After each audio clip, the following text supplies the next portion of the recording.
Vamos agora continuar com as palestras e agora dou a palavra ao Sr. Dr. João Turgal, que vai falar da cristalografia na matemática.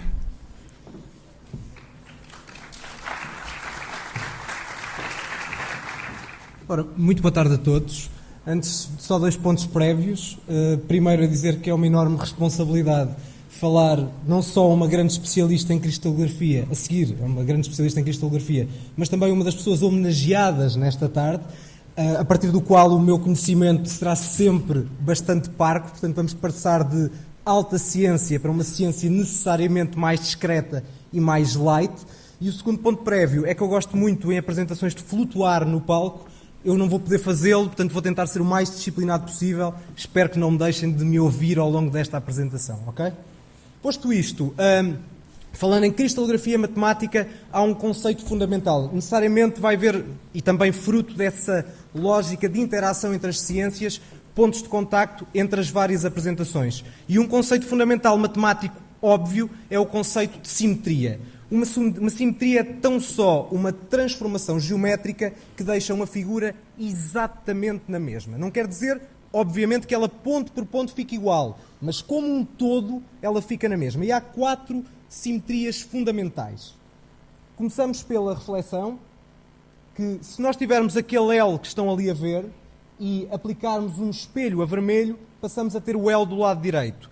No entanto, se tivermos as 2 figuras como um todo e aplicarmos a reta a vermelho, a figura fica exatamente igual. A da esquerda transforma-se na direita e a da direita transforma-se na da esquerda. Portanto, temos um conjunto de figuras, uma figura como um todo, que fica exatamente na mesma. Isso chama-se uma reflexão. Depois temos uma rotação, que, como o próprio nome indica, é uma figura a rodar. E se nós tivermos aqueles 4 figuras ali e aplicarmos uma rotação de 90 graus em torno do ponto a verde, o que acontece é que a figura fica exatamente igual, conforme mostram aquelas setas. Ou seja, se eu tiver ali aquele L, transforma-se neste, este transforma-se neste, este transforma-se neste, este transforma-se neste, e portanto, como um todo, ela fica exatamente na mesma. Estas são as 2 simetrias que existem em figuras limitadas. Agora passamos para figuras que são ilimitadas. E então já há outras 2 possibilidades de simetria. Uma é a translação, e figuras ilimitadas na perspectiva que vamos assumir que aquela figura que ali está tem um conjunto de borboletas que se expandem para a esquerda e para a direita de forma infinita. Ou seja, é uma faixa horizontal infinita. Se eu aplicar uma translação é simplesmente um movimento de acordo com uma direção, um sentido e um comprimento, ou seja, um vetor. Se aplicarmos de acordo com aquele vetor, as borboletas vão se transformando uma na seguinte e assim sucessivamente. E, portanto, a figura ficará exatamente na mesma. Finalmente, temos a reflexão deslizante, ou também conhecida como simetria dos passos. Se eu tiver este conjunto de passos que ali tenho, e tiver, só um instante, portanto, tiver aquele passo que ali está azul, vejam o que vai acontecer. A reflexão deslizante é uma mistura de 2 simetrias, ou de 2 transformações. Uma translação e uma reflexão na mesma direção.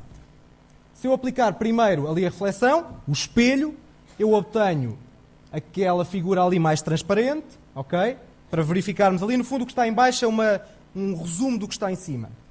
E depois, se eu aplicar a translação, vejam que aquela figura passou a ser aquela figura ali, a laranja, que o laranja não é muito nítido. Ou seja, a azul transformou-se na laranja, a laranja, por sua vez, transformava-se nesta, esta nesta, este passo neste, este passo neste, e assim sucessivamente, assumindo que a figura teria uma dimensão infinita. Estas são as 4 simetrias fundamentais. Vamos agora verificar alguns exemplos, nomeadamente nesta figura que aqui está. Isto que parece uma figura laboratorial, tal a forma rigorosa como foi construída, parece uma obra de arte feita por ação humana, mas é tão só um cristal de um floco de neve, que tem um aspecto hexagonal absolutamente perfeito. Okay? Se nós analisarmos algumas simetrias, lá está, como figura plana que é, só terá reflexões e rotações. Começamos pelas reflexões, temos um conjunto de espelhos vasto, que estão ali na figura. Ok? Portanto, estes 6 espelhos, qualquer um deles, deixam a figura exatamente na mesma. Passando para a rotação, se nós considerarmos ali o centro da figura, ali com um ponto amarelo, e rodarmos 60 graus, verificamos que cada um destes esboços, cada uma destes vértices deste hexágono, se transforma no seguinte.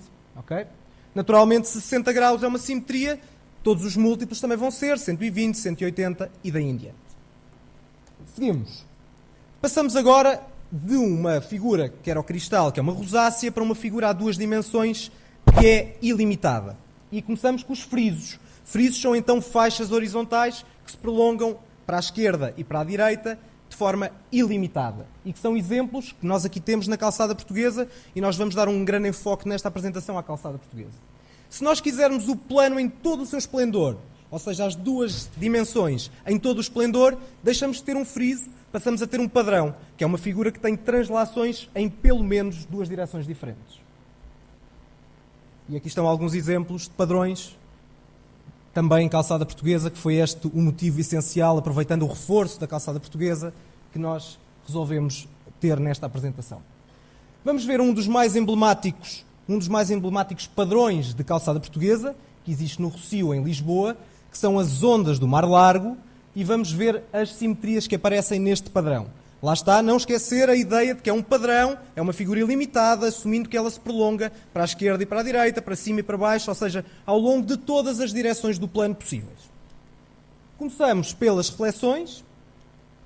Ora, qualquer um daqueles espelhos a vermelho, assumindo essa continuidade da figura, são eixos de simetria de reflexão. Se nós considerarmos aquele centro ali a azul e rodarmos a figura 180 graus, vamos ver o que acontece. Ou seja, que a figura fica exatamente na mesma e, portanto, também há uma simetria de rotação de meia volta ou de 180 graus. Finalmente, tem também uma reflexão deslizante, como vamos poder ver neste exemplo. Se eu pegar naquela figura azul e aplicar um espelho, ali mais ou menos ao meio, transforma-se naquela figura do lado direito, e se agora mover um pouco para a direita, vejam que eu obtenho a outra figura que está ali em baixo. E isto acontece com os vários módulos que ali estão envolvidos. Portanto, há uma simetria de reflexão deslizante e este padrão tem então estes 3 tipos de simetrias que o caracterizam. Reflexões numa direção, rotações de 180 graus e ainda reflexões deslizantes. Incluo aqui um pequeno poema para fazer uma transição internacional nesta apresentação, de um dos grandes calceteiros, míticos calceteiros e um poeta calceteiro, que escreveu: "Ouçam, homens de valor, vos falo do calceteiro, a calçada com amor já passou pelo estrangeiro." E pegando neste exemplo das ondas do Mar Largo, vamos ver como efetivamente elas se existem em vários pontos do mundo, como vamos ver aqui em alguns exemplos. Portanto, Alicante em Espanha, Rio de Janeiro, o calçadão de Copacabana, ou em Macau, portanto, quer em zonas lusófonas, quer em zonas não lusófonas, como é o caso de Alicante. E, portanto, temos que este é um bom exemplo de como a calçada se internacionalizou e teve um papel de exportação forte. Seguimos. Este é apenas um padrão e há 17 no total. E, por sua vez, há 7 frisos. Aparentemente isto é estranho, porque há um potencial enorme de simetrias, dos vários eixos, dos vários centros de simetria, dos vários ângulos, mas, no entanto, em termos planos, há várias incompatibilidades, há várias simetrias que não podem existir e, portanto, há apenas 7 tipos de frisos e 17 tipos de padrões, e isto é um teorema matemático provado. Okay? Posto isto, eu lanço aqui um desafio, e o desafio é o seguinte: vamos olhar para 3 padrões, aqueles 3 que ali estão, e pensar qual seria o par de padrões mais parecidos. Se eu fizesse aqui uma sondagem pela sala, o mais provável era que 90% das pessoas, ou talvez mais, respondesse que o mais parecido, e depende sempre do enquadramento que tivermos, seriam os padrões 1 e 2. Porque, efetivamente, do ponto de vista estético, eles são os mais parecidos que ali estão, e o 3 parece que não tem rigorosamente nada a ver. No entanto, vamos agora analisar do ponto de vista matemático a partir apenas e só das reflexões. E vamos então ver as reflexões que cada uma daquelas 3 figuras tem.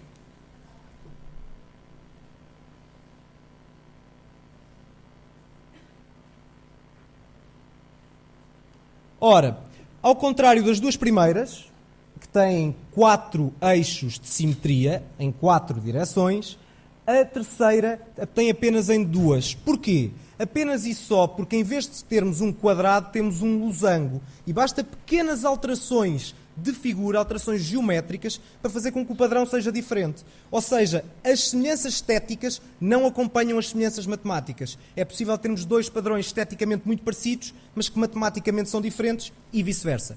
Ok?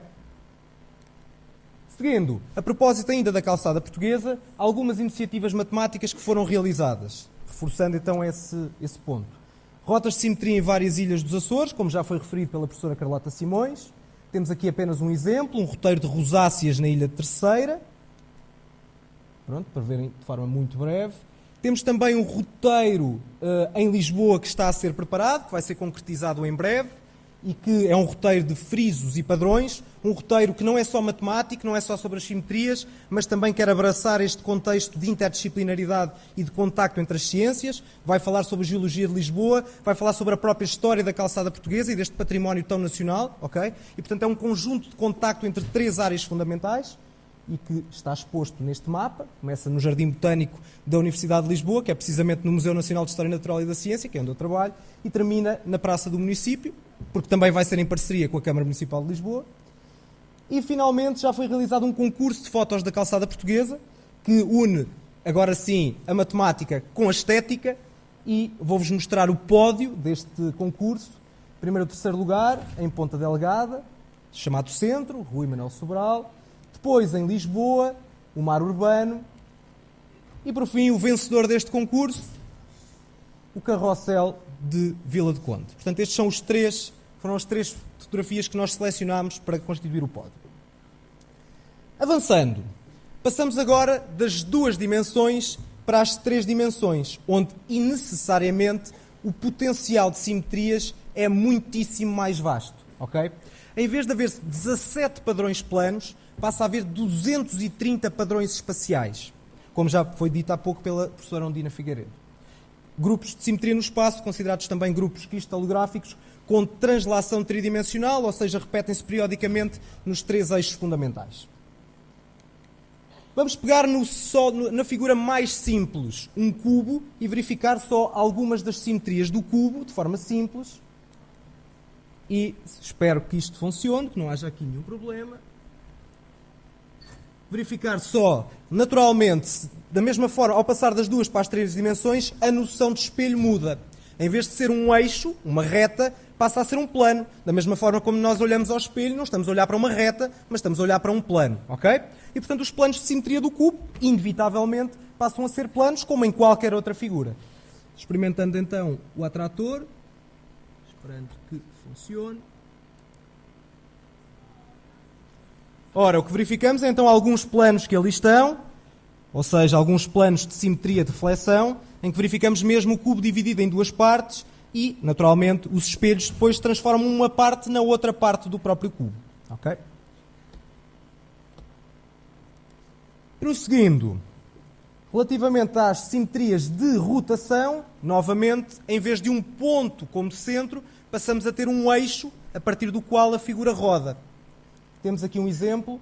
Se tivermos aquele eixo que une as duas simetrias, os dois pontos da face de cima e da face de baixo, e rodarmos 90 graus, o cubo fica exatamente na mesma. Neste caso, talvez nem preciso mostrar o atrator, porque a animação já mostra a figura a rodar 90 graus em torno daquele eixo e a ficar exatamente igual, como um exemplo simples. O cubo, que é como já foi falado duas vezes nesta tarde, um dos 5 sólidos platónicos. Estes sólidos tão especiais, com estas características tão particulares.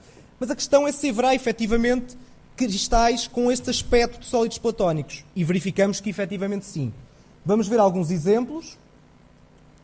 Portanto, temos aqui o tetraedro, presente na calcopirito. Está ali apenas o número de simetrias, apenas e só como uma referência matemática, porque muita gente associa a matemática em números. Então vamos lá dar um número para o número de simetrias. O cubo com a pirite, que são cubos efetivamente perfeitos, parecem novamente obras moldadas de forma artificial e pela mão humana. Temos o octaedro e a magnetite, e agora sim entramos no domínio que não é bem cristalográfico. Então, na pirite não temos um icosaedro, mas conseguimos ter um pseudo-icosaedro, na perspectiva que são figuras que não são perfeitas, na perspectiva que não são triângulos equiláteros, mas são quase icosaedros. Eles não existem na cristalografia, do ponto de vista dos cristais, mas existem nos quase-cristais, que são figuras que não privilegiam a translação, não são periódicas, portanto podem não ter translação a 3 dimensões. Temos aqui o dodecaedro, que existe então também, por exemplo, nos quase-cristais. Estamos quase a fechar. Só para terminar, passando de uma certa matemática ancestral para uma matemática mais moderna e voltando ao cristal do floco de neve, só mostrar um pequeno filme.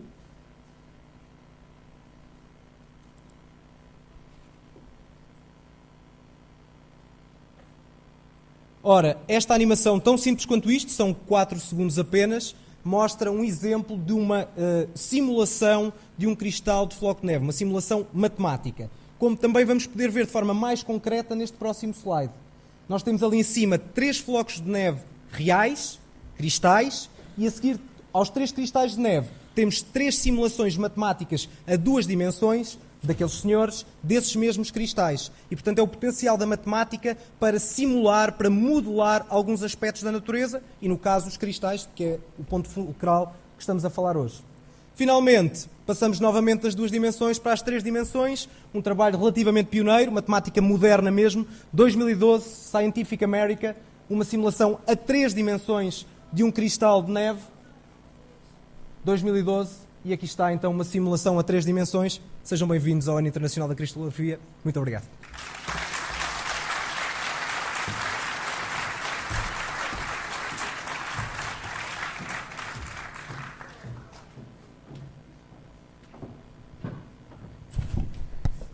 Muito obrigada, Dr. João Turgal. O Dr. João Turgal é também membro do Comitê da Matemática do Planeta Terra e percebem porque é que nós também precisamos do João Turgal connosco, exatamente para explicar que a matemática pode ser entendível quando explicada desta forma e atraente para todos os alunos.